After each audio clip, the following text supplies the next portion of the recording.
Gracias, Ah, gracias, Verónica. palabras clave. Palabra clave. Esto, esto de estar charlando un poquito antes siempre viene muy Es bien, no solamente para fantástico. conocernos, sino también para recordar estas cosas que a veces se nos olvidan. Eh, Exactamente, exactamente. Bueno, cuando ustedes me digan, yo empiezo, igual Espera, ves, tenemos unos espera un minutos. momentito, se Sí, está uniendo total, gente me y yo encanta. creo que me voy a De caer paso ya charlamos. y Cristina, cuando Bien. tú... Bueno, pues buenas tardes a todos. Comenzamos con el último panel de este simposio, con el panel 3, y Ujú. justo lo abre Verónica Sassaroli Eso. con su ponencia Diversidad lingüística versus homogeneización expresiva. Estamos seguros Ujú. de que va a ser muy interesante y bueno, pues aprovechado para recordar la importancia de ceñirse a los 20 minutos, ¿vale? Al tiempo Sí, establecido para el resto luego de ponentes. Pues nada, sí, cuando quieras y bienvenida. perfecto. Muchísimas gracias y buenas tardes a todas, a todos. La ponencia, bueno, lleva este título porque está planteada a partir de una dicotomía y esa dicotomía justamente enfrenta o apunta a una problemática, ¿no? Que tiene que ver concretamente con evitar o intentar estar alertas en función de algo que puede suceder en cualquier ámbito L, en cualquier aula L, y más en tiempos de inteligencia artificial, que como ya dijeron los compañeros anteriores, es un recurso súper útil, súper interesante, pero que también hay que saber usar.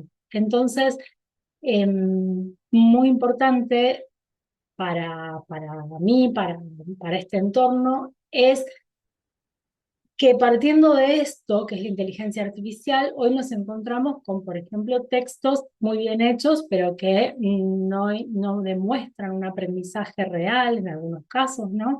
En otros, la facilitación de encontrar inclusive materiales o preparar textos adaptados, pero que están deshumanizados. ¿Qué significa esto? Que no hay una emoción latente, que no hay un estilo personal, que nos podemos encontrar con frases repetitivas, con construcciones muy artificiales. Y entonces esto, y aquí lo importante también, es que estamos ante otro tipo de hegemonía. Una hegemonía implica ciertos modelos de poder que dominan sobre otros, sobre otras perspectivas, y eso hace o da lugar a que las dimensiones cognitivas y las comunicativas estén afectadas.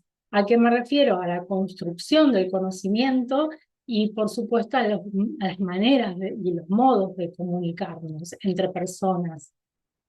Dado esto, quiero poner un poquito de soporte teórico, pero que en cierta manera me gusta que al haber escuchado todas las charlas de los otros colegas, esto de algún modo viene a respuesta, ¿no? Como a cuento de los fundamentos que necesitamos para saber sobre qué bases asentarnos, para tener una postura también frente a cómo enseñamos una lengua, cómo la atravesamos, cómo cuestionamos también la lengua que nosotros y nosotras hablamos, en muchos casos como nativos y otras veces como enseñantes. Y si nos vamos un poco a la lingüística, el padre de la lingüística, de Saussure plantea tres elementos básicos que son los que hacen a una lengua o a un sistema de signos, ¿no? Este código que compartimos y que luego en las aulas L de alguna manera se van también dando a conocer y se van adquiriendo y se van presentando. Y esta lengua es acción. Partamos de esa base, que entonces si tenemos en cuenta conceptos como la lengua eh, eh, como herramienta de acción, el lenguaje principalmente como una condición que es fisiológica, y digo condición porque a veces puede suceder que hay quienes tienen alguna circunstancia que les impide, ¿no? Utilizar esta propiedad que nos hace humanos, y a su vez el habla, que va directo al factor social, o sea que la podemos pensar como una experiencia. Si profundizamos un poquito más en otros modelos que vienen después, como la lingüística propiamente, la sociolingüística, el análisis del discurso, ante todo este sistema de signos en los cuales intervienen tantos otros elementos vivos, totalmente vivos, igual que la propia lengua, es que nos encontramos con un medio para construir identidad. La lengua es un sistema de signos, claro, signos que están construidos desde las convenciones sociales en un contexto determinado, ¿sí? Para reflejar una realidad social concreta, ¿sí? Y a veces abstracta, ¿por qué no también? Que va a también inspirar o a manifestar intereses, afinidades y que, por supuesto, da lugar al principio, ¿no? Por el cual existe, que es la interacción, este vínculo, esta posibilidad de conectar con otros y que a su vez va a transmitir ideología. Así como antes dijeron algunos colegas, el aula no es neutra, ¿sí? Y entonces es muy importante que nosotros como profesionales tengamos en vista qué hay más allá de una palabra. Más allá de una palabra, y como planteábamos recién, hay, por supuesto, codificación y decodificación. Sin embargo, en ese intercambio que se produce al enviar, vamos a decir, desde un enfoque comunicativo, un mensaje hacia un receptor, hay un ida y vuelta constante que está dado por la retroalimentación, ¿sí? No hay comunicación profunda, vamos a decir, y real si falta esta retroalimentación en quienes nos expresamos. Y quienes nos expresamos tenemos características y esas características hacen a lo lingüístico, por supuesto, al código en sí mismo, a la reflexión sobre lo que está alrededor de las palabras, como la parte no verbal, vamos a decir, lo gestual, ¿sí? Todos los signos que aportan significado sin estar puestos en palabras. Hay competencias y esas competencias también son ideológicas, son culturales. Y cuando hablamos de competencias en ambos aspectos, nos referimos lógicamente a las habilidades que podemos desarrollar como hablantes. Y en esa comunicación, en esa ida y vuelta y en esa retroalimentación que de alguna manera confirma que estamos usando un código con un fin determinado, con una intención, con una función social, hay personas. ¿Y personas con qué? Personas con determinaciones psicológicas, con estados de ánimo, con emociones, con circunstancias en la vida.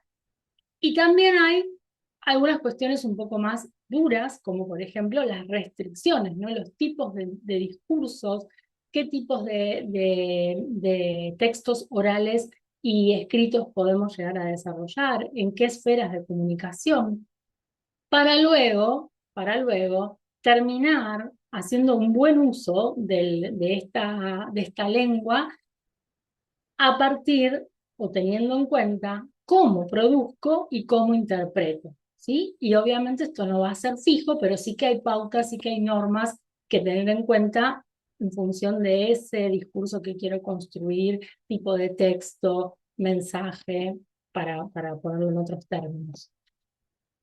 Si nos vamos ahora a los efectos pedagógicos y simbólicos de caer, vamos a decir, en la homogeneización expresiva, entonces corremos mucho peligro. Y el peligro es despersonalizar una lengua adicional, a mí me gusta más llamarla así, más que extranjera, porque un estudiante de una lengua a veces está dentro o fuera, ¿no? de su lugar, de su país, por ejemplo.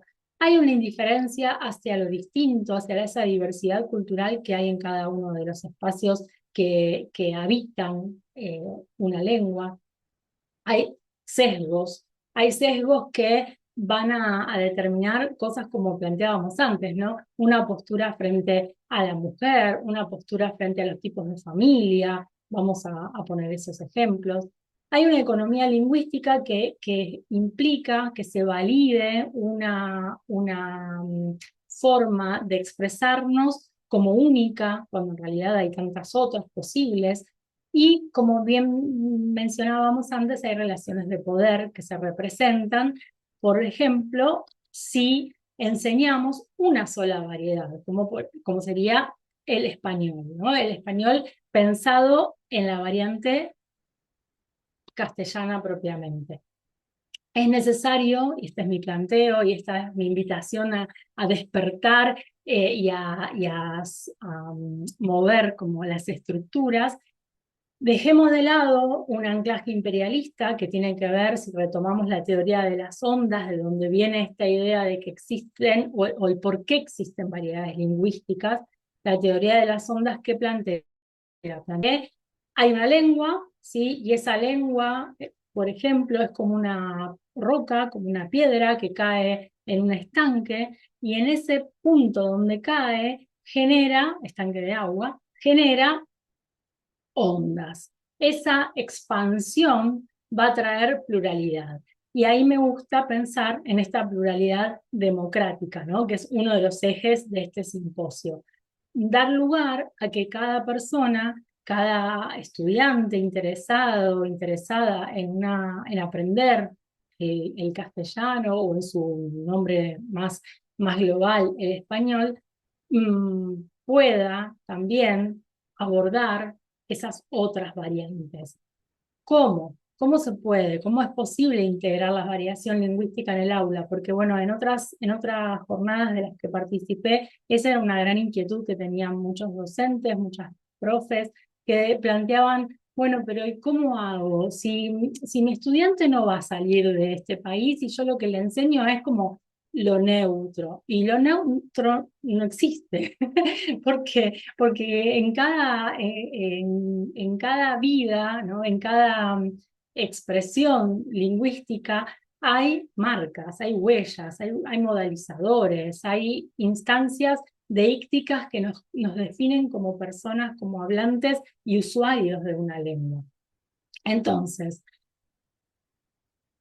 ¿qué es a dónde apuntamos, ¿no? A construir de forma colaborativa el conocimiento. Y acá nos vamos también a modelos de enseñanza y aprendizaje, en el que no es solo la persona que da la clase la que tiene el dominio del conocimiento, también puede haber exploración, también puede haber intercambio. Que podamos atravesar la comprensión, la producción de textos en situaciones en contexto, no sueltas, descolocadas, porque eso, permitir que haya contexto, va a dar lugar a generar un andamiaje simbólico. Así lo planteaban también algunas compañeras al principio, ¿no? Como Ana, por ejemplo, cuando hablaba de las etapas de aprendizaje, la posibilidad de reflexionar sobre los usos y costumbres de la lengua en función de las habilidades comunicativas.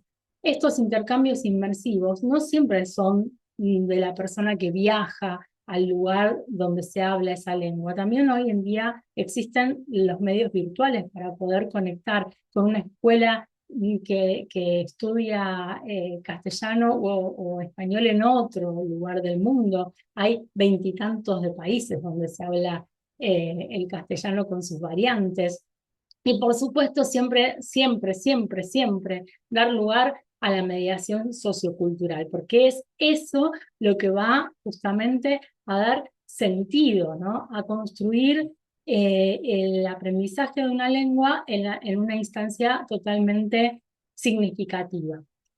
¿Cómo? ¿Con qué recursos? Bueno, es importante darle pie en este contexto L, también o de lengua adicional, de enseñanza-aprendizaje de la lengua adicional, a la conciencia fonológica, ¿no? Al plantearnos que las imágenes aportan mucho sentido y que el cerebro asocia palabra con lo que sería, o sea, la imagen acústica con la imagen también visual, ¿no? A nivel de significado y significante, diría de Saussure.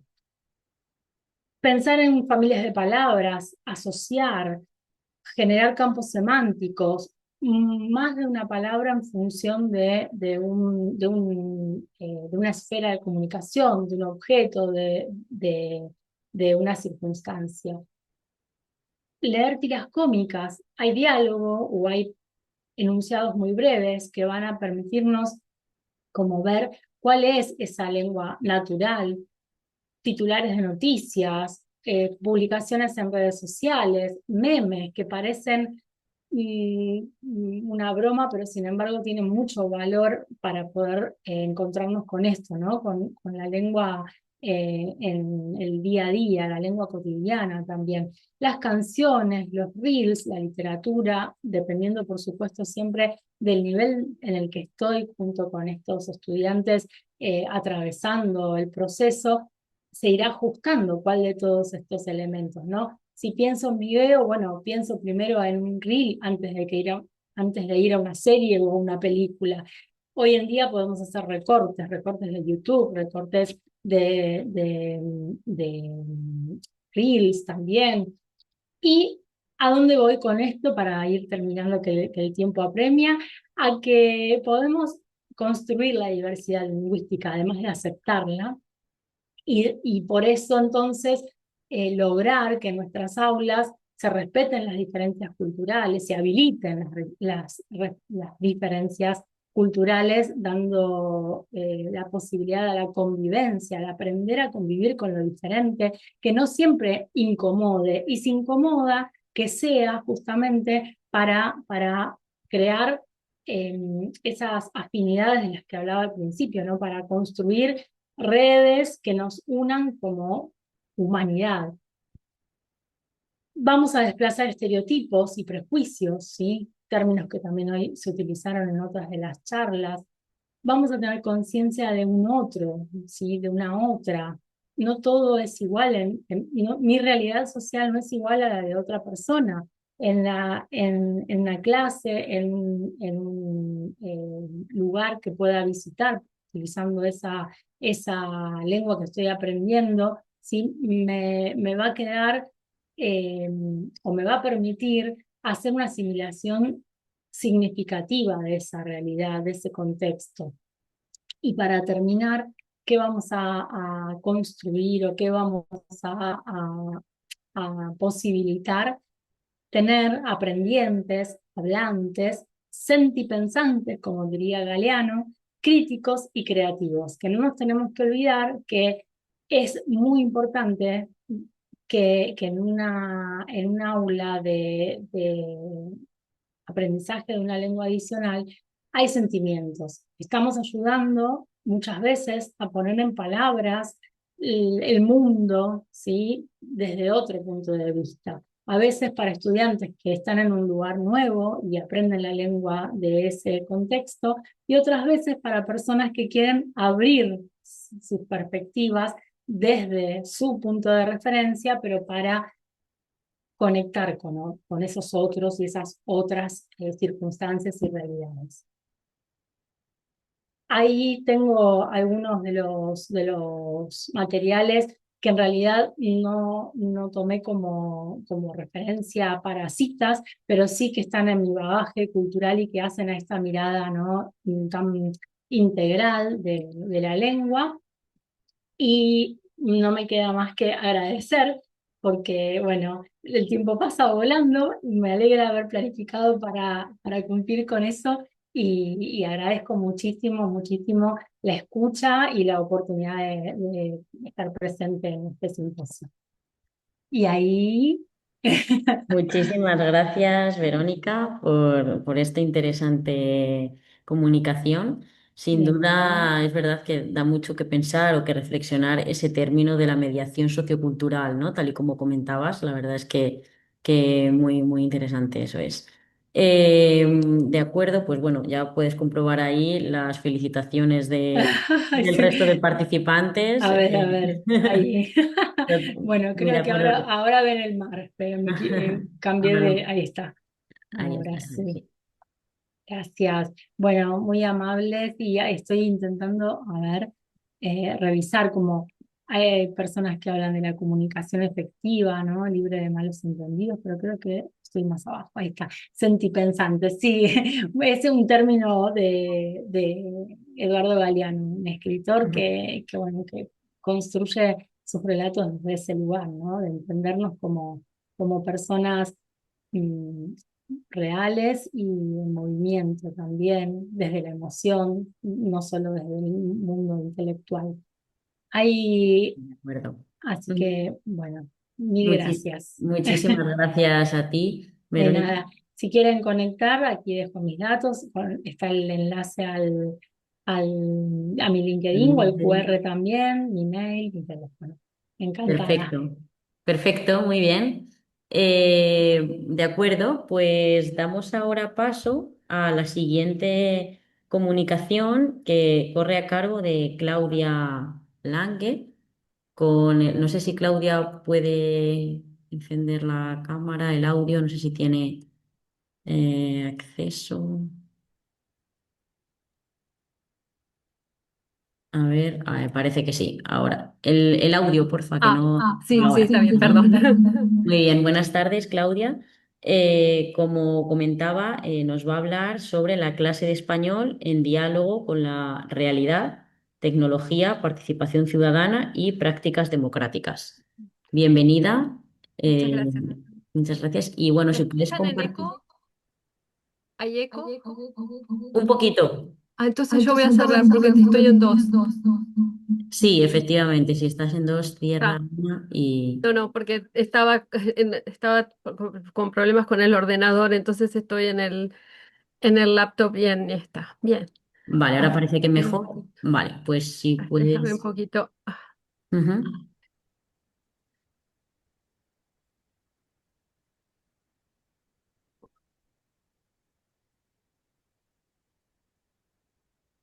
Oh, espera, no, no lo están viendo, ¿no? No, justo abajo en Justo compartir. el directo es esto. Sí, los problemas del directo, bueno. Disculpen. Ahora sí. Ahora sí lo ven. Ahora sí, eso es. Vale, y aprovecho también, como he comentado antes con Verónica, pues el respeto hacia el tiempo, ¿de acuerdo? Que Sí. 20 minutos. Así ¿Está que, bien? Ahora sí lo ven, ¿no? Yo, no, yo no ahora, me... No, no, ¿bien? no, no, se ha vuelto a ir, no, no estamos viendo ahora mismo nada. Ha hecho como el amago de Perdón, compartir, pero... no sé qué pasa. Es el laptop. Perdón.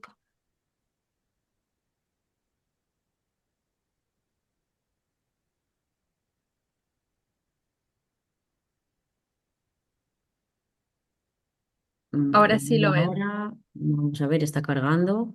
Ahora, eso es. Vale, si puedes, si quieres darle abajo para que sea pantalla completa, abajo a la derecha. Perdona que no lo veo. Ay, Vale, no te preocupes.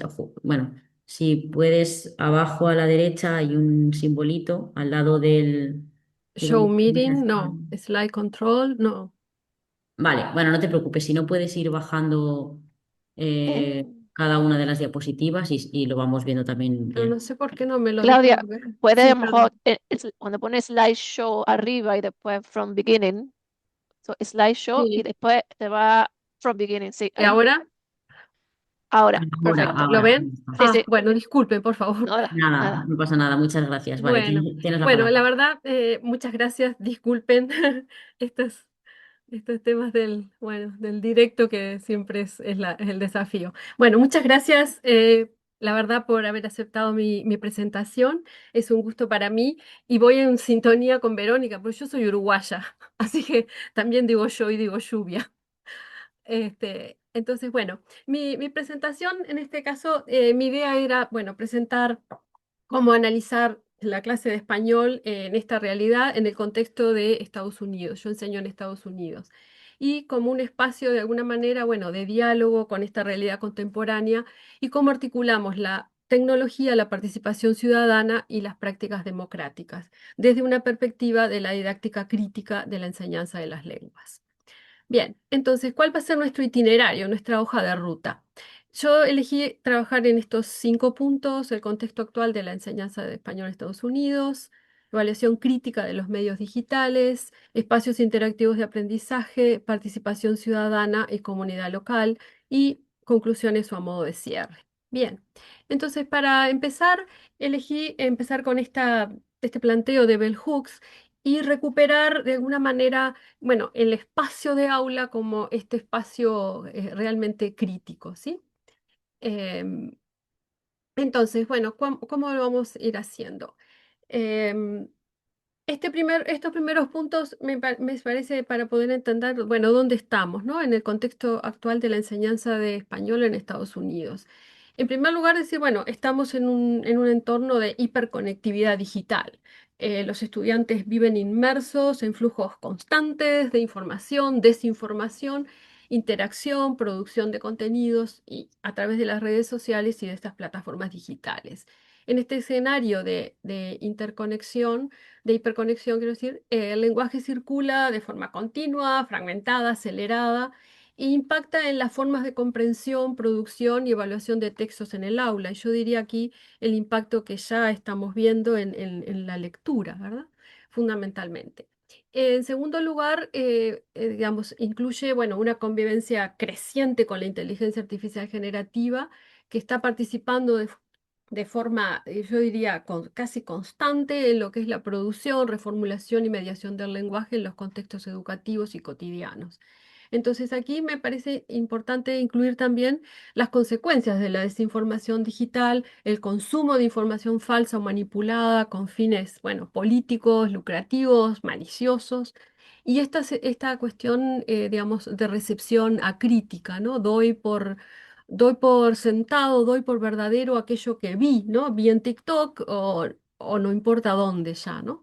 Y entonces aquí relacionarlo con a estos impactos que están y los riesgos que están asociados con la erosión democrática, amenaza a la salud y seguridad cuando esto juega en contra de las personas y esta producción de contenidos ultra realistas con la IA que dificulta en algunos casos esa, digamos, esa sospecha. Entonces, nosotros tenemos que entender que el aprendizaje de español entonces se desarrolla en un sistema donde las tecnologías digitales no son externas al proceso, sino que de alguna manera son parte constitutiva de él.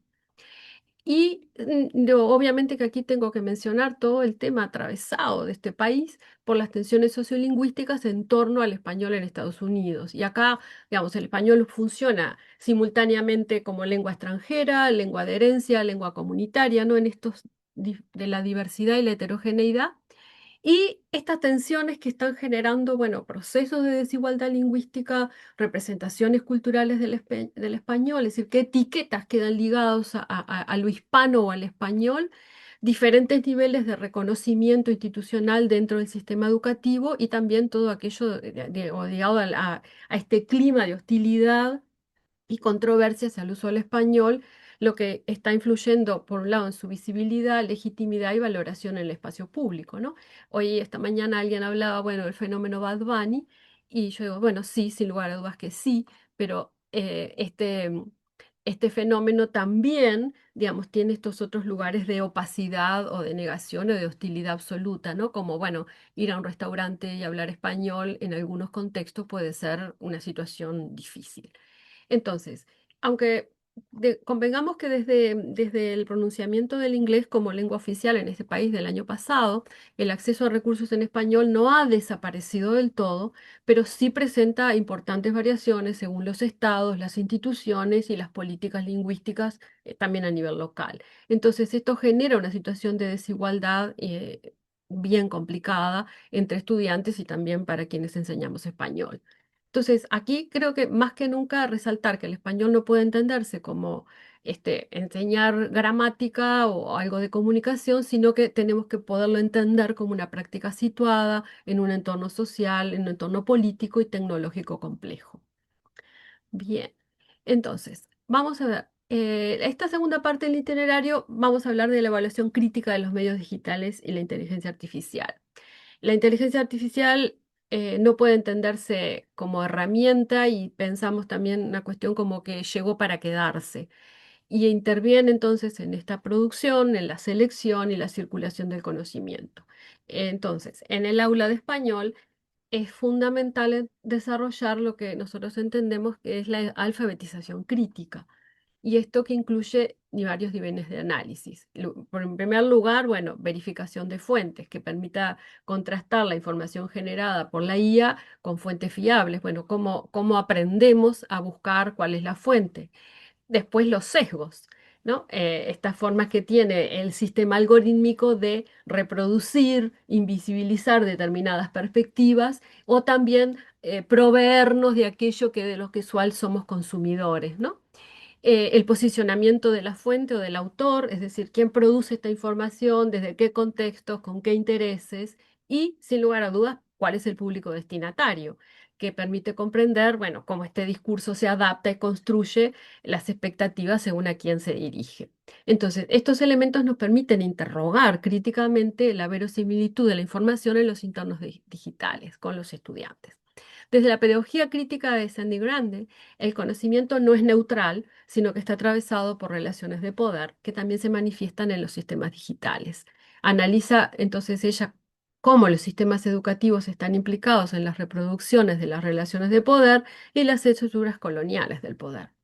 Esto tiene una implicación directa en la formación de los estudiantes como sujetos críticos, ya que el análisis de la información digital se convierte también en una forma de ejercicio de prácticas democráticas, al fomentar la toma de decisiones informadas, la participación responsable en los entornos digitales y la capacidad de cuestionar los discursos públicos o aquellos discursos hegemónicos. Bien.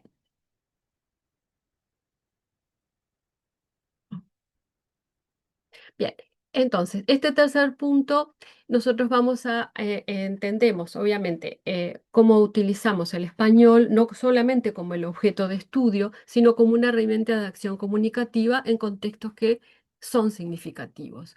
Entender el uso del lenguaje como una práctica social en la que los estudiantes van a argumentar, negociar significados y construir conocimiento de manera colaborativa. El aprendizaje entonces lo organizamos a través de metodologías como trabajo por proyectos, aprendizaje colaborativo, producción conjunta de discursos, que permiten un uso del español realmente situado y funcional. La interacción no se entiende únicamente como dinámica de aula, sino como un espacio de construcción de pensamiento crítico, ¿no? Para tomar decisiones, justificar, argumentar posiciones y volver a trabajar con lo compartido, ¿no?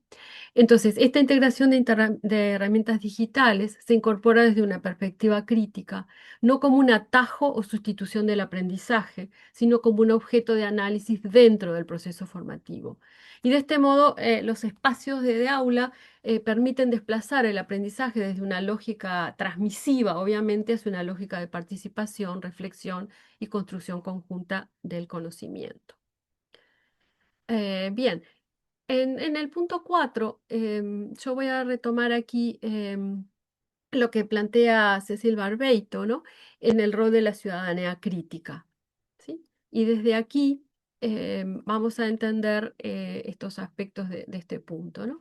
Lo que hicimos en clase nosotros fue desarrollar la creación de un noticiero en español como una herramienta de alguna manera de, bueno, de acercamiento a la realidad y un aprendizaje absolutamente situado en el aprendizaje de lenguas, ¿no? Los estudiantes debían trabajar en parejas, debían seleccionar artículos de periódicos reconocidos, hicimos un listado de periódicos a los que ellos, bueno, podían acceder, obviamente de países hispanohablantes, y los temas eran muy amplios porque era derechos humanos, justicia social o medio ambiente.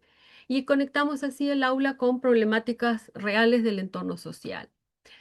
Quiero decir que este proyecto inicialmente, cuando yo planteé esta propuesta, esta ponencia, estaba pensado una colaboración con un programa de radio local con el objetivo de ampliar el alcance del trabajo de los estudiantes hacia un contexto comunicativo auténtico y comunitario. Bueno, lo cierto es que esta colaboración, llegado el momento en el proceso, no pudo concretarse debido a algunas limitaciones logísticas del propio espacio radial y especialmente, bueno, referido a la disponibilidad de los tiempos de emisión y coordinación técnica. Entonces, bueno, yo diría, la frustración, digamos, lejos de debilitar la propuesta, nos permitió también, digamos, reorientar el proyecto hacia una reflexión pedagógica importante con los estudiantes, ¿no? La diferencia entre el diseño ideal de una experiencia de aprendizaje situada y las condiciones reales de implementación en contextos institucionales en colaboración con, con con lo local, ¿no?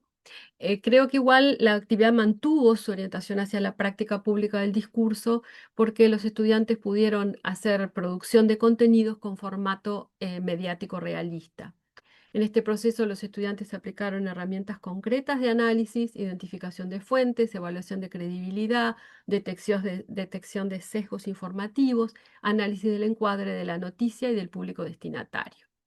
Asimismo, la presentación oral que ellos realizaron en clase les permitió desarrollar habilidades de argumentación en español y posicionamiento crítico frente a los discursos mediáticos.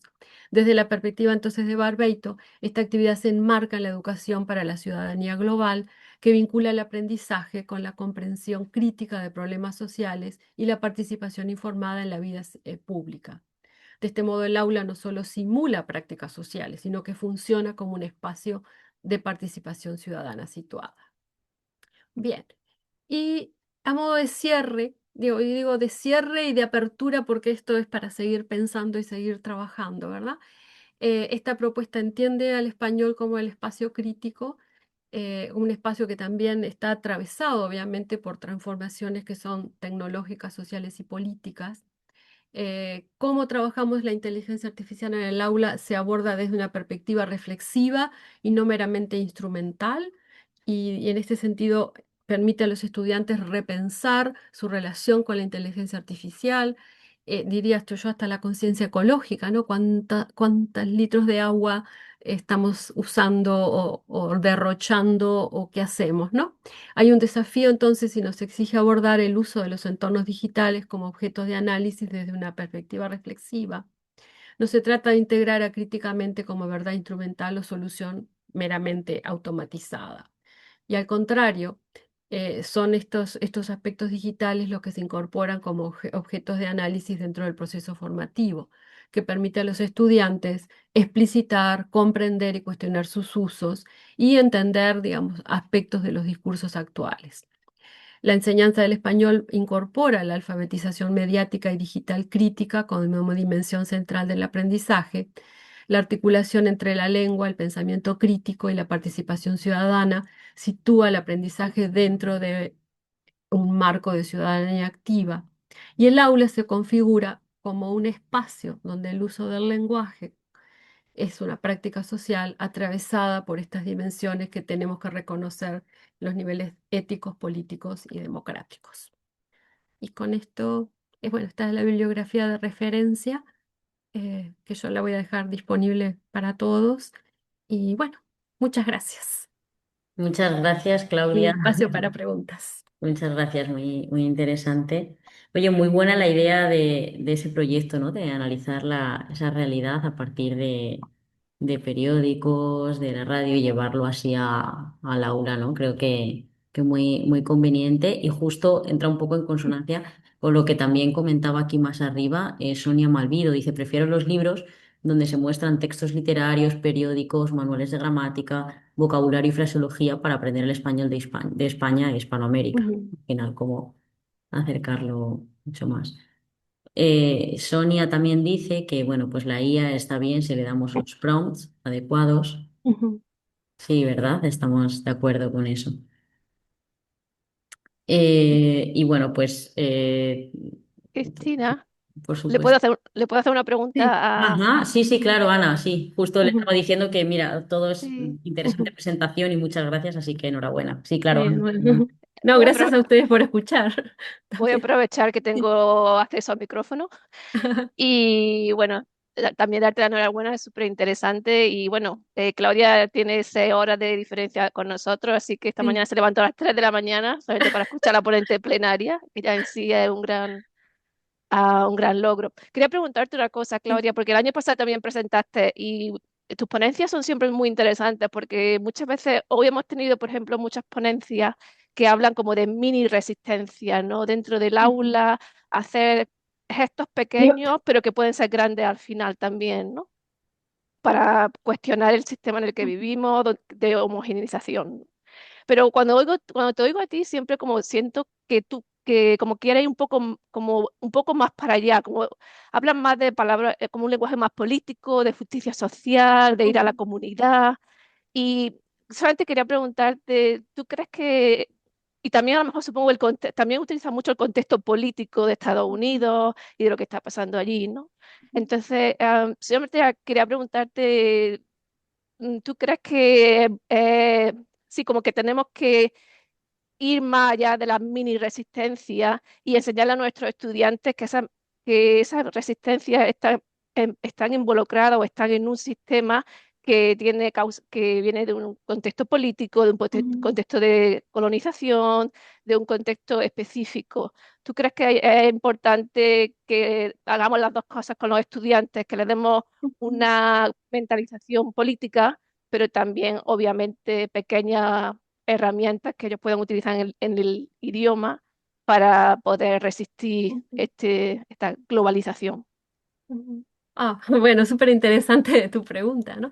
A ver, yo por postura ideológica, eh, digamos, tengo muy presente que educar es un acto político, ¿no? No político partidario, es político como sujetos, digamos, en este entorno, ¿no? Entonces, obviamente que, digamos, sin fomentar el espíritu crítico y la realidad de donde estamos, digamos, yo no puedo enseñar, no puedo entrar al aula y decir, bueno, todo lo que está pasando queda fuera, no, es parte de mi cotidianeidad, es parte de mi ser. Entonces, incorporo estos aspectos también para generar categorías de pensamiento, de poder pensar, ¿no? Entonces, digamos, yo trabajo constantemente, creo que lo puse hoy en el chat, ¿no? Por ejemplo, cuando traemos una película, una serie, bueno, muchas veces trabajo con los afiches o los carteles de cine, ¿no? Los carteles de cine, los afiches, no son iguales para todo el mundo, ¿no? Estados Unidos tiene los suyos, para el mundo hispanoamericano tenemos, bueno, para Latinoamérica y para España. Entonces, bueno, jugamos con esta cuestión de imagen. ¿Cuál es el público? ¿Qué pasa? ¿Son iguales? ¿Qué marca, ¿no? Y creo que si no, personalmente, ¿no? Creo que si no generamos estas instancias de pensamiento crítico en el español, que en este caso es la lengua extranjera o es la lengua de herencia, aquí estamos aquí, de alguna manera falseando identidades. Y, y en el caso de Estados Unidos, acuérdense que Estados Unidos es un país que el 80% es monolingüe. No necesita otra lengua, no necesita, no quiere, está en contra. Entonces, este 20% que, digamos, mis estudiantes son parte, son de nivel, alguien preguntó, son de nivel universitario, 18 a 20 años más o menos, 21 años, ¿sí? Si nosotros no generamos esto en la universidad como un espacio para aprender a pensar sobre lo que pienso y desde dónde lo pienso, ¿no? Desde qué lugar estoy pensando esto, desde condiciones de privilegio, desde condiciones que, bueno, vengo de una situación más desfavorable o no. Digo, acuérdense que en Estados Unidos es curioso, ¿no? Aquí no se habla de clases sociales, ¿no? Estas cosas no llegan. La gente dice, todos somos clase media, perdón, ¿no? Clase trabajadora, ¿no? Entonces, creo que estas cosas me parece que generan una posibilidad y creo que el aula de español en Estados Unidos concretamente es un espacio de resistencia y más en este momento de la hostilidad hacia el español, ¿no? Y a todas estas etiquetas, ¿no? Es decir, español, inmigrante, eh, no ciudadano, ilegal, ¿no? Todas estas etiquetas que se disparan y que la gente consume acríticamente, ¿no? Porque, a ver, no nos olvidemos que las plataformas y las redes sociales están inundadas para esto. Sí, Entonces, si no generamos en el audio esta situación de poder pensar, ¿no? Generar categorías de pensar, de mirar al otro, no como mi enemigo, no como el diferente en términos de mejor o peor, ¿no? sí, sí. Sí, Ujú. absolutamente. Muchísimas gracias, Claudia. Oh, gracias a He ustedes. disfrutado Un muchísimo. placer. Muchas gracias. Muchas gracias, Claudia. No sé si hay alguna cuestión más. Bueno, en cualquier caso, pues hacemos extensible la felicitación y la enhorabuena de verdad por la interesante intervención. Y bueno, pues seguimos con, muchísimas gracias, seguimos con la última ponente, que es Miriam Yaranga Alejandro. Sí, te vemos y te Sí, escuchamos también. Sí, te escuchamos. perfecto. Vale. Hoy Miriam nos va a hablar sobre historia y cultura en clase de L, recorrido histórico por Hispanoamérica a través de películas y actividades comunicativas. Lo vemos perfectamente. No sé Ah, si se ha ¿me ido. escucháis? Te escuchamos y te vemos ahora. Ah, Eso es. perfecto, Y, pues nada, perfecto. bienvenida y nuevamente, como sabes, pues dispones de 20 minutos, cuando quieras. Muchas gracias. Muchísimas gracias. Bueno, yo voy a ir directamente al grano. Muchísimas gracias a todos por haberse quedado a escucharme y también a Eleirín por haberme invitado. Bueno, mi presentación, bueno, que es más una secuencia didáctica, está enmarcada dentro de dos enfoques que ya se han desarrollado muy largamente en este simposio, que es la descolonización lingüística y cultural de la enseñanza de L y también el desarrollo del pensamiento crítico. Yo, bueno, conozco directamente dos grupos que son los que veis en pantalla, sobre todo Criterion, pero como digo, no me voy a extender mucho porque ya se ha hablado también de esto. En esta secuencia didáctica, pues hablo, esta secuencia está dirigida a estudiantes de segundo año de cooperación internacional, de un nivel idealmente de B1, y la duración es de 3 meses, pero es de 1 hora por semana, porque también tengo que hacer otras actividades, evidentemente. Los objetivos para esta secuencia didáctica son desarrollar la competencia cultural de los estudiantes de L mediante el análisis del contexto histórico y sociocultural de América Latina, fomentar el aprendizaje activo y significativo a través de la pedagogía invertida y el uso de herramientas digitales interactivas, promover la reflexión crítica sobre los desafíos actuales de los pueblos latinoamericanos a partir del estudio de su historia y evolución cultural. Bueno, ¿cómo desarrollo esta secuencia? He tenido que eliminar algunas cosas porque era muy largo, pero empezamos primero con la lectura de este pequeño libro de la editorial Edelsa que se llama La llegada de los dioses. Y aquí el objetivo es conocer la vida y la civilización de los aztecas, llamados también mexicas, y su relación con otros pueblos. Bueno, hay muchos temas, como decía, entre la organización política y social, también quiénes eran los dioses, con qué elementos de la naturaleza estaban relacionados, y les propuse esta actividad que, bueno, aunque ellos no conozcan a todos los dioses, pues ellos podían leer las descripciones y determinar, unir a los dos dioses, ¿no? Este ejercicio lo había hecho con Learning Apps. Pero me voy a concentrar sobre todo en este personaje que es Malinche, que es una mujer de gran belleza, que fue vendida como esclava al pueblo maya y fue la intérprete de Hernán Cortés, pero sobre todo fue la primera traductora de Hispanoamérica. Entonces, en el libro ellos van a tener que completar datos, ¿no? Que aparecen allí, quién es Malinche, Hernán Cortés, los van a describir, qué hacían y cuál era la relación entre ambos personajes.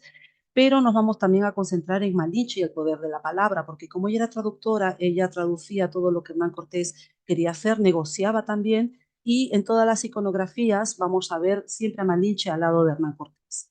Ahora, no solamente fue la primera traductora, sino también fue la madre del primer mestizo hispanoamericano. Y esto se va a ver, al menos en México, por muchas personas como una fatalidad, porque, bueno, fue la primera mujer de quien se tiene conocimiento que se mezcla con los conquistadores. Y esto va a traer un gran problema social, que es el malinchismo, que como lo determinan algunos sociólogos, es una enfermedad social de los mexicanos ligado a un complejo de inferioridad hacia el extranjero. Es decir, que ser malinchista es preferir lo extranjero antes que lo autóctono, que le gusta comer Burger King en lugar de enchiladas, o que prefiere la moda occidental, o que le da más bien ayuda o da la bienvenida a los extranjeros y no a su pueblo, pues es malinchista. Luego también les propongo esta canción, que no vamos a escucharla por falta de tiempo, pero que se llama La maldición de la Malinche, que describe muy bien esta situación. Bueno, les propongo una actividad clásica de rellenar huecos para mejorar la comprensión auditiva, pero también trabajamos algunas metáforas que aparecen en la canción, que son, por ejemplo, mis hermanos emplumados, haciendo referencia a los mexicas, los hombres barbados o los hombres que tenían fuego en las manos. También les propongo preguntas como cómo definirían ellos mismos con sus propias palabras al malinchismo, y si piensan que esta situación se repite en todo el continente americano y por qué. También hablar de Malinche, si en este caso ella es traidora o víctima, Ellos tienen que presentar argumentos en favor o en contra de Malinche utilizando estructuras como creo que o me parece que. En general, bueno, muchos estudiantes piensan que Malinche ha sido una víctima y no una traidora. También aprovechamos para reflexionar acerca del 12 de octubre, que es una fiesta, una conmemoración, sobre todo porque el 12 de octubre en España es el Día de la Hispanidad, pero recibe otros nombres en diferentes países, como veis ahí, el Día de la Raza, el Día de la Resistencia Indígena. Aprovechamos para hablar de todo lo que se refiere a la colonización, las causas, las consecuencias, ver un poco el punto de vista del colonizador y también del colonizado. Luego les invito a ver esta película que se llama Apocalipto de 2007 y el objetivo aquí es conocer la civilización maya y sus aportes a la humanidad.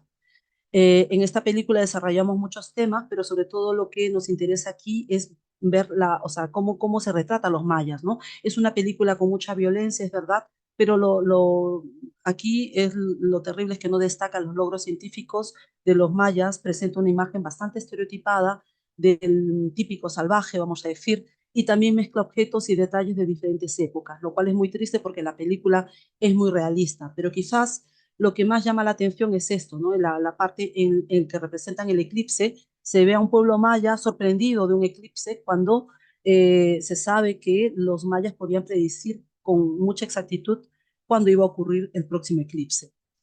Entonces, aquí también trabajamos lo que son las controversias y utilizo esta herramienta que se llama Way Round, que funciona un poco como el Kahoot, y les propongo preguntas de este tipo, como los mayas podían predecir los eclipses, es que los mayas consumían mango, que es lo que se ve en la película, o también existían ciudades mayas cuando llegaron los españoles. Bueno, y también les invito a la reflexión con esta pregunta, ¿cómo cambiaron las sociedades autóctonas con la llegada de los españoles? Y tienen que justificar su respuesta. También les propongo esta actividad que se llama La Conquista con Humor. Estas viñetas las podemos encontrar libremente en la red, hay muchísimas en realidad. Por ejemplo, aquí, motivo de tu viaje, turismo, estudios, negocios u otros, ¿no? Esta es la típica pregunta que le hacen ¿no? En la frontera a los inmigrantes. Traemos educación, progreso, ¿y para qué es la espada, maestro? También les propongo asociar las viñetas con noticias más actuales, por ejemplo, esta es la del calendario maya, ¿qué pasó después de 2012? Es que desapareció el mundo, felizmente no, pero bueno, de esto, de toda la ansiedad que hubo ¿no? en ese año fatídico 2012, porque en el calendario maya habían interpretado que se terminaba el mundo. O esta otra viñeta en el que les propongo también esta lectura, Crimigración, como Trump estaría ilegalizando inmigrantes, porque claro, está esto de la legalidad, ¿quién llegó primero? O sea, ¿eran los autóctonos o los occidentales? ¿Quién tiene más derecho de vivir en el continente americano? Luego les propongo esta película que se llama La controversia de Valladolid, que es una película bastante antigua, pero aquí el objetivo es comprender el discurso colonialista de la época. Es una película eh, que es en lengua francesa, pero es bastante interesante porque hay un libro también que se puede leer para completar la historia. Es la historia bueno, aquí se ven dos posiciones, la de Bartolomé de las Casas, que es un defensor de los derechos de los indígenas y que escribió la brevísima relación de la destrucción de las Indias, y la otra posición representada por Juan Ginés de Sepúlveda, que decía que los nativos no son humanos, son ignorantes, caníbales, nacidos para ser dominados. De hecho, estas dos posiciones tenían relación con la leyenda negra y la leyenda rosa. La leyenda negra, que fue usada por otros países colonizadores como Portugal, Inglaterra y Francia, que decían que España como país colonizador no respetaba los derechos de los indígenas, y la leyenda rosa, que fue creada para contrarrestar la leyenda negra y para señalar los puntos positivos de la colonización. Bueno, y la decisión final, lo que se ve en la película es que los indígenas son humanos y hermanos de los españoles, los africanos pueden ser utilizados como esclavos en el Nuevo Mundo, pero este problema no termina porque se va a desplazar a otro grupo en realidad. También les propongo actividades de verdadero o falso. Esta actividad lo he hecho con Wordwall. Por ejemplo, es que el indígena tiene alma, verdadero o falso. Bartolomé cree que los españoles son justos. O la falta de humor demuestra que no eres humano, etcétera. Y como pregunta de reflexión, les invito a mis estudiantes que son belgas, ¿qué pasó en Bélgica? ¿Cómo fue Bélgica como país colonizador? ¿Cuáles son las ventajas y desventajas de la colonización en el Congo? ¿Y cómo es la relación actual de Bélgica con Congo? Salen cosas muy interesantes, les hace hablar de esto también, porque ellos se eh, sienten que compartimos más o menos el mismo pasado histórico. Luego les invito a ver esta película, ¿no? La independencia de los países con El Libertador, una película de 2013. El objetivo aquí es comprender las razones que llevaron a los criollos a luchar por la independencia de América. Es la historia básicamente de Simón Bolívar, pero aprovecho también para hablar de José de San Martín, que es el libertador del sur, de Argentina, Chile y Perú. Hablamos aquí de los criollos porque para los francófonos un criollo significa mezcla. Por ejemplo, existe la música criolla, la comida criolla, pero aquí hablamos de mezclas. En cambio, el criollo en Hispanoamérica no es una mezcla, son los españoles nacidos en América, pero que tienen ancestros españoles. Entonces aquí no hablamos de mezcla, evidentemente, pero los criollos tienen un papel importante en la independencia de América porque son ellos los que van a ayudar, vamos a decir, a que cada país logre su independencia. Les propongo aquí diferentes actividades también, estas con Learning Apps, unir, ¿no? Cuál es el libertador de cada país o de países, como es el caso de Simón Bolívar. Me pasé. También esta otra actividad de unir las fechas de independencia con cada país. Y bueno, y la última película que les invito a ver es también La Lluvia, que es una película de 2010. Los objetivos aquí es comprender los nuevos desafíos sociales, económicos y políticos de Hispanoamérica, conocer cuál es la situación de los pobladores indígenas 500 años después. Aquí hay muchos temas interesantes, Bolivia, pero sobre todo el paralelo entre la colonización anterior y la colonización actual, y la Guerra del Agua. Vamos a ver que este es quizás el punto principal, la Guerra del Agua de 2002, que va a hacer que Isiar Boyain, que es la directora de la película, hace un paralelo entre el siglo XVI y el siglo XXI y nos muestra que los amerindios continúan siendo víctimas de explotación, porque los colonos de ayer son reemplazados por las multinacionales de hoy. Y el discurso colonialista se mantiene de diferente manera, pero se mantiene. Entonces, aquí también les propongo una actividad de hacer ese paralelo con imágenes de la película entre el siglo XVI y el siglo XXI, y nos da como resultado esto. Esta actividad lo he hecho con WordWall también. También analizamos algunos textos en los que, por ejemplo, este de Amnistía Internacional, en toda América se pisotean los derechos de los pueblos indígenas. Esto es una evidencia, por desgracia. Aquí otro, 500 años de discriminación a comunidades indígenas. Hace 5 siglos la ciudad de Tenochtitlán cayó en manos de Hernán Cortés y sus aliados, marcando la incorporación de Mesoamérica a la corona española. Desde entonces las comunidades indígenas enfrentan desigualdades sociales que han persistido a lo largo de los años. Es decir, que esto no terminó con la independencia, por desgracia. Aquí tenemos otro ejemplo de este antiguo presidente de Guatemala, Ríos Montt, que fue juzgado por genocidio porque él quiso exterminar al pueblo maya. Y las palabras de nuestro Nobel, digo nuestro Nobel porque soy peruana, de Mario Vargas Llosa, que cuando él recibió el Premio Nobel de Literatura en 2010, dijo esto: porque al independizarnos de España hace 200 años, quienes asumieron el poder en las antiguas colonias, en vez de redimir al indio y hacerle justicia por los antiguos agravios, siguieron explotándolo con tanta codicia y ferocidad como los conquistadores, y en algunos países diezmándolo y exterminándolo. Digámoslo con toda claridad: desde hace 2 siglos, la emancipación de los indígenas es una responsabilidad exclusivamente nuestra y la hemos incumplido. Ella sigue siendo una asignatura pendiente de toda América Latina. No hay una sola excepción a este oprobio y vergüenza. Y por desgracia, esta sigue siendo la actualidad.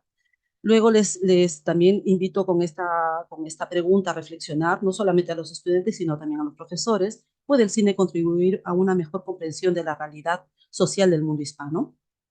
Bueno, ya me diréis en el chat. Bueno, ¿cómo evalúo estas actividades? Pues hay actividades de este tipo, bueno, que las he hecho con Kahoot, de comprensión de películas y libro.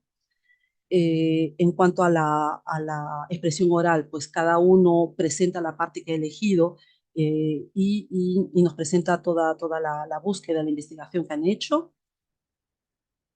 Y en cuanto a la expresión escrita, también los evalúo. Evidentemente no les pido un resumen, les pido simplemente qué es lo que más les ha impactado de lo que han visto o lo que han leído. y ellos me hacen o sea, un escrito de unas 20 líneas diciéndome también cuál es la parte que más les ha gustado o no y que me describan el momento de la película o del libro que más eh, les ha impresionado.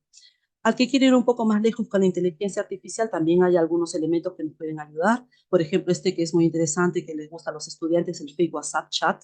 Podemos chatear con Simón Bolívar, con Malinche, con algún personaje histórico. Por ejemplo, aquí es un chat con Simón Bolívar.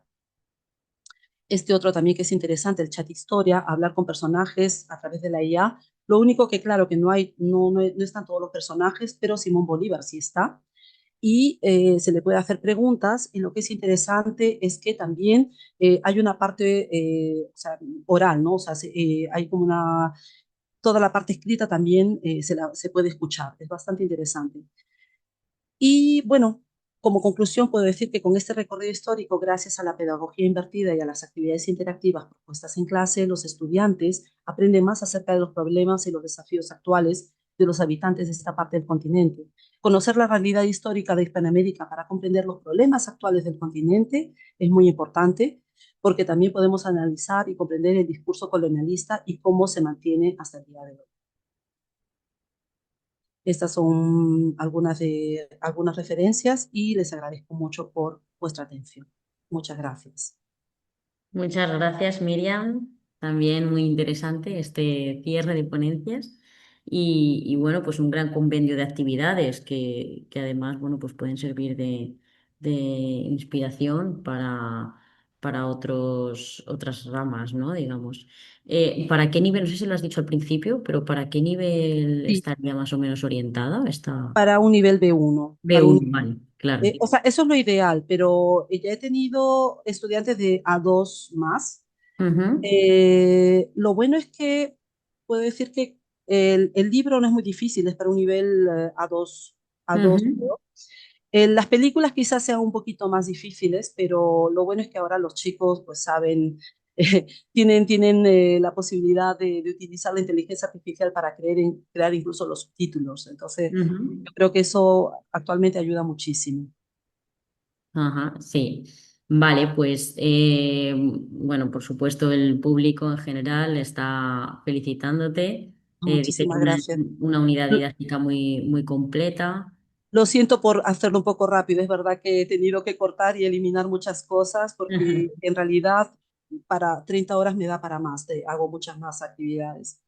Sí, por supuesto, sí, sí, bueno, se ve de todas formas ese trabajo detrás. Bueno, es una unidad didáctica muy completa, muy enriquecedora la exposición. Muchísimas, Como dice Verónica Sassaroli, el cine y otros recursos artísticos aportan subjetividad y eso contribuye pues, en la construcción de la mirada crítica, es verdad, ¿no? Tal y como hemos exacto. podido constatar justo, ¿no? Pues, la inclusión del cine, de canciones, al final todo eso, pues bueno, es un gran reflejo de la cultura, ¿no? Entonces, por supuesto, muy interesante. Muchas gracias. Em, Pedro Moreno dice el debate sobre colonización y descolonización, cómo afecta la enseñanza de las lenguas de conquista, concretamente en este caso el español, es un tema muy complejo, pero necesario. Creo que lo has tratado con mucha delicadeza y de una manera muy equilibrada, incorporando además el humor. Así que bueno, pues te da la enhorabuena y muchas gracias y de verdad Muchas gracias. que nos sumamos a Eh, él. sí, lo que quería decir también es que mi objetivo no es tampoco, o sea, crear polémica, es que fue correcto o no, justamente porque, como decía, yo doy clases porque he visto una pregunta, ¿dónde enseño? Pues enseño en Bélgica y Bélgica también tiene un pasado de colonización. Eh, Ellos, felizmente, puedo decir que los estudiantes son muy, muy abiertos, o sea, no les molesta para nada hablar de la colonización e incluso son muy críticos, pero evidentemente todos estamos de acuerdo que eso ya es del pasado, eso, o sea, no va a cambiar. O sea, lo único que yo me sumo más a lo que incluso dice Vargas Llosa, que para nosotros, o sea, como hispanoamericanos, es una tarea pendiente, o sea, eh,